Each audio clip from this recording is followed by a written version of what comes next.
ಎಲ್ಲರಿಗೂ ನಮಸ್ಕಾರ. ಜ್ಯೋತಿ ಕಿರಣ್ ಕ್ರಿಯೇಷನ್ಸ್ಗೆ ಸ್ವಾಗತ. ಈ ದಿನ ನಮ್ಮ ಅಡುಗೆ ಮನೆಯಲ್ಲಿ ಬೆಲ್ಲದಿಂದ ತಯಾರಿಸಿದ ಶಾವಿಗೆ ಪಾಯಸ ಮಾಡ್ತಾ ಇದ್ದೀನಿ.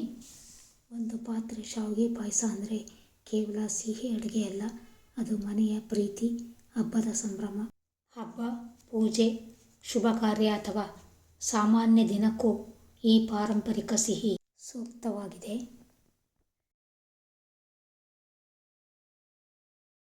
ಬೇಕಾಗುವ ಪದಾರ್ಥಗಳು: ಶಾವಿಗೆ 100 ಗ್ರಾಂ, ಬೆಲ್ಲ 100 ಗ್ರಾಂ, ದ್ರಾಕ್ಷಿ ಮತ್ತು ಗೋಡಂಬಿ ಸ್ವಲ್ಪ, ತುರಿದ ಕೊಬ್ಬರಿ 1 ಬಟ್ಟಲು, ತುಪ್ಪ ಸ್ವಲ್ಪ, ಏಲಕ್ಕಿ 2. ಮೊದಲು ಶಾವಿಗೆಯನ್ನು ತುಪ್ಪ ಹಾಕಿ ಹೊಂಬಣ್ಣ ಬರುವಂತೆ ಹುರಿದಿಟ್ಕೊಂಡಿದ್ದೀನಿ. ಬೆಲ್ಲಕ್ಕೆ ಸ್ವಲ್ಪ ನೀರು ಸೇರಿಸಿ ಅದು ಕರಗಿದ ನಂತರ ಬೆಲ್ಲದ ನೀರನ್ನು ಸೋಸಿಟ್ಕೊಂಡಿದ್ದೀನಿ. ಸ್ವಲ್ಪ ತುಪ್ಪ ಹಾಕಿ ಗೋಡಂಬಿ ಮತ್ತು ದ್ರಾಕ್ಷಿಯನ್ನು ಹುರಿದಿಟ್ಕೊಂಡಿದ್ದೀನಿ.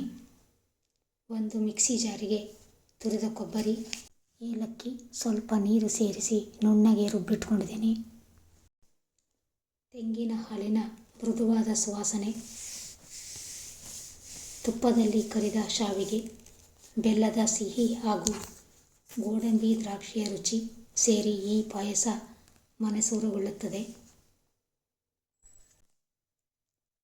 ಮನೆ ಮಾತಾದ ರುಚಿ, ಪ್ರತಿಯೊಂದು ಚಮಚದಲ್ಲೂ ಸಿಹಿ ನೆನಪುಗಳು. ಹಬ್ಬದ ದಿನವಾಗಲಿ ಪೂಜೆಯ ಸಮಯವಾಗಲಿ ಈ ಪಾರಂಪರಿಕ ಸಿಹಿ ನಮ್ಮ ಮನಸ್ಸಿಗೆ ಶಾಂತಿ ಮತ್ತು ಸಂತೋಷವನ್ನು ನೀಡುತ್ತದೆ. ಈಗ ಗ್ಯಾಸ್ ಹೊತ್ತಿಸಿ ಒಲೆಯ ಮೇಲೆ ಒಂದು ಪಾನನ್ನಿಟ್ಟು ರುಬ್ಬಿದ ತೆಂಗಿನ ಹಾಲನ್ನು ಹಾಕಿ ಚೆನ್ನಾಗಿ ಬಿಸಿ ಮಾಡಿದ್ದೀನಿ. ಸರಳ ಪದಾರ್ಥಗಳಿಂದ ತಯಾರಿಸಿದ ಈ ಪಾಯಸದ ರುಚಿ ಅದ್ಭುತ. ಮನೆಯಲ್ಲೇ ಮಾಡಿದ ಈ ಸಿಹಿ ಪಾಯಸ ಮನದ ತಂಪಿನಂತೆಯೇ ಹೃದಯ ತಂಪಾಗಿಸುತ್ತದೆ. ಈಗ ಹುರಿದ ಶಾವಿಗೆಯನ್ನು ಹಾಕಿ 2 ನಿಮಿಷ ಕುದಿಸಿದ್ದೀನಿ. ಸೌಟಿನಿಂದ ತಿರುಗಿಸ್ತಲೇ ಇರಬೇಕು, ಇಲ್ಲಾಂದರೆ ಶಾವಿಗೆ ಗಂಟಾಗುತ್ತೆ. ನಂತರ ಇದಕ್ಕೆ ಬೆಲ್ಲದ ನೀರು ಸೇರಿಸಿ ಚೆನ್ನಾಗಿ ಮಿಕ್ಸ್ ಮಾಡಬೇಕು. ಪೂಜೆಯ ಸಮಯದಲ್ಲಿ ದೇವರಿಗೆ ನೈವೇದ್ಯವಾಗಿ ಇಡುವ ಪಾಯಸ.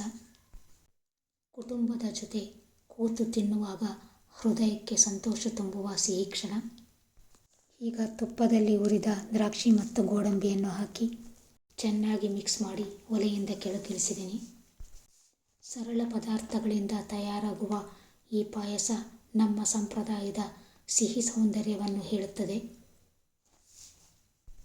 ಮನೆಯ ಪ್ರೀತಿಯಲ್ಲಿ ಮಾಡಿದ ಈ ಶಾವಿಗೆ ಪಾಯಸ ನಿಮ್ಮ ಹೃದಯವನ್ನು ಸಿಹಿಯಿಂದ ತುಂಬಲಿ. ಈ ವಿಡಿಯೋ ಇಷ್ಟ ಆದರೆ ಸಬ್ಸ್ಕ್ರೈಬ್ ಮಾಡಿ. ಬೆಲ್ಲ ಹಾಗೂ ತೆಂಗಿನಕಾಯಿಯಿಂದ ಮಾಡಿದ ಈ ಪಾಯಸವನ್ನು ಒಮ್ಮೆ ಪ್ರಯತ್ನಿಸಿ. Thank you.